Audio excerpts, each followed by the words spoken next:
Биздин сиздерге чогулуп кайрылуубуздун себеби 2022-жылдын 7-июлунда Нарын районунун Актала айылында айыл тургундары менен кыдырмыштардын ортосунда пикир келишпестик болуп ок атуу болгон. Бул ок атуу болгон себеби мындан 10 жыл мурун бул кыдырмыштар айыл тургундарына зордук зомбулук көрсөтүп, уртакма карышып, ал балдарды соттотуп өздөрү таза кутулуп кетип турушкан.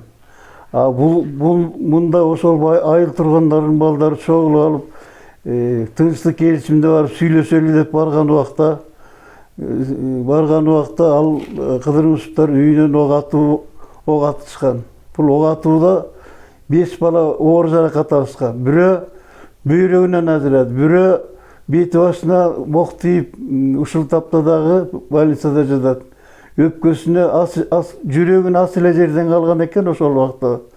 Эми ошол 2022-жылдан бери ушул убакка чейин Нарын райондук сотунда сот процесси болуп келатат. Бул сот процессинде бир жактуу каралып, ок аткан балдар, кыдырмыштар так кутулуп кетишти дагы, ок жеген балдар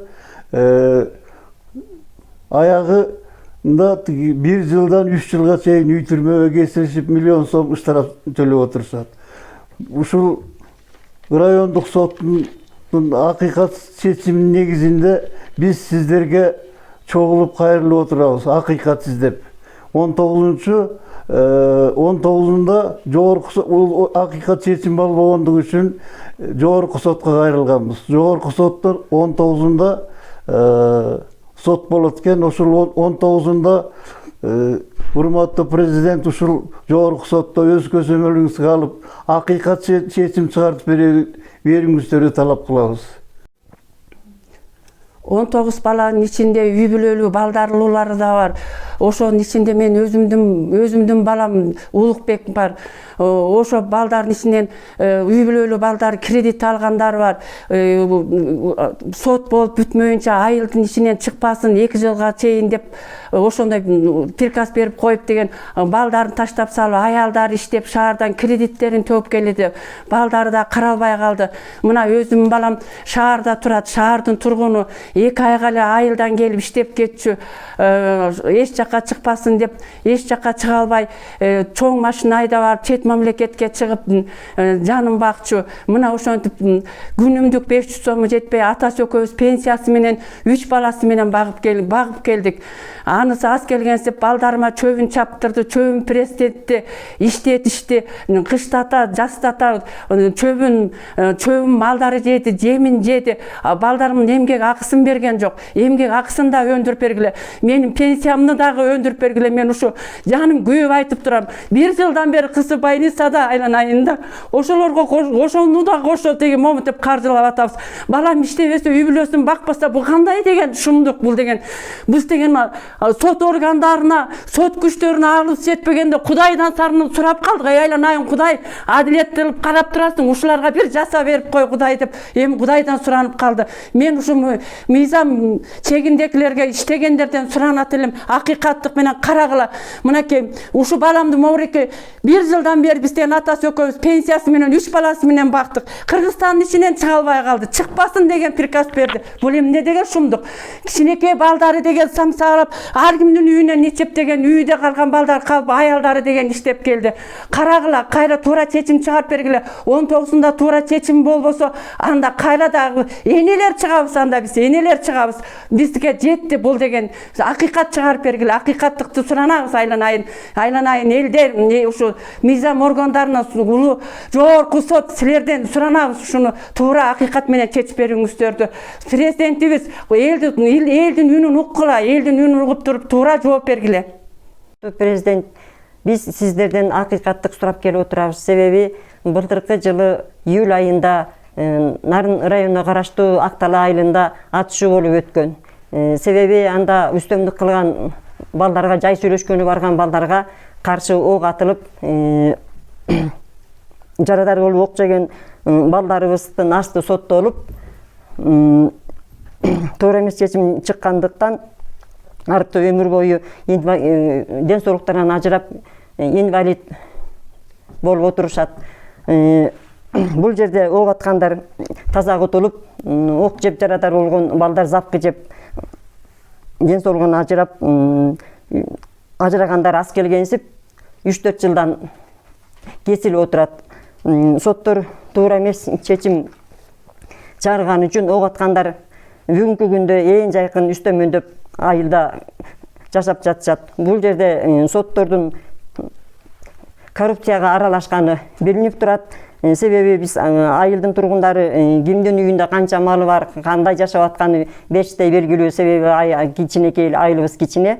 Булар керек болсо 8 миллионго чейин малын сатты деген кептер айтылып атат. Ошончо мал эмне үчүн сатылды? Биз ошон үчүн сиздерден акыйкаттык сурап, туура чечим чыгарып, соттолуп кеткен балдарыбызды актап, ок аткан балдарды жазалап берүүңүздөрдү сурайбыз. Урматтуу Камчыбек Кыдырыш айыбыз, биз сизге кайрылып отурганыбыздын себеби кыдырмыштардын үй бүлөсү менен болгон конфликтте бир жактуу карап келген. Эми элдин пикирин угуп, көзөмөлдөө органдары адилеттүү, калыс чечим чыгарып берүүңүздөрдү талап кылабыз. Анткени 19 баланын арасында жашы жете элек балдар да бар. Кыдырмыштардын ок аткан балдардын ден соолугунан ажырап отурушат. Ошону туура чечим чыгарып берүүңүздөрдү суранабыз. Урматтуу Кыргыз Республикасынын президенти Садыр Нуркожоевич, жогоруда айылдаштар айтып кеткендей, уурусу күчтүү болсо ээси доого жыгылат болуп, соттордун тергөө органдарынын дагы коррупциянын гүлдөп кеткендигинен, гүлдөгөн коррупциянын азабынан эл азап тартып, ушундай туура эмес чечимдер чыгып жатат. Элди аткандар сыртта жүрөт. Ал эми ок жегендер 3 жылдан 4 жылдан алып кесилип кетишти. Андан сырткары ден соолуктарынан ажырап, инвалид болуп калышты балдар.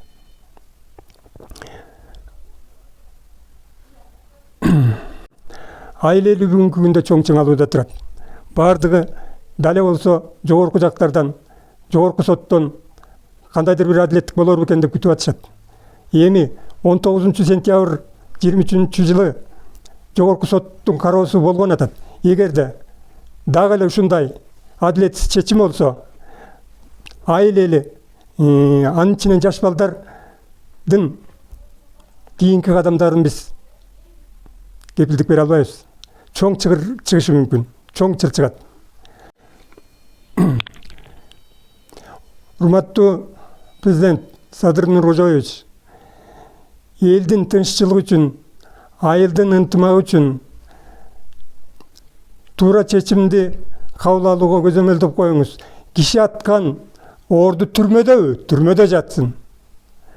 Күнөөсүз балдар жок жерден кесилбей тиешелүү акталып чыксын.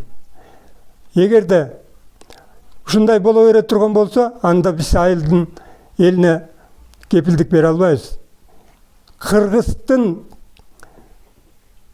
кеги 40 жылда дейт. 40 жылда болсо дагы алчубузду алабыз.